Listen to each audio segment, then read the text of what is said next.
How to fix lag in Roblox? Hi guys, welcome back to our channel. In this video, I'll demonstrate how to reduce lag in Roblox to increase FPS and improve the gameplay smoothness.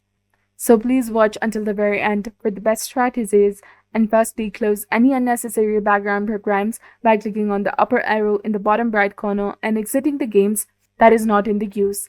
Next, optimize the power settings for the better Roblox performance.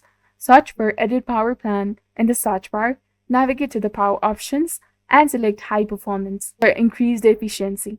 To enhance the performance solely on Roblox, search for Game Mode settings, select the Roblox player, choose High Performance, and save your settings.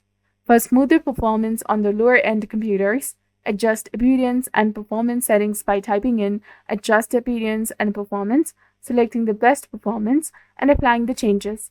Additionally, clear the temporary files by searching for Run, entering %tame% and deleting unnecessary files. To unlock the FPS and to improve the gaming experience, use an FPS unlocker available on the GitHub, download the tool, run it, and launch Roblox to experience a significant boost in the FPS. This method will enhance your gameplay quality. So this was all about it. Thank you for watching. See you in the next one.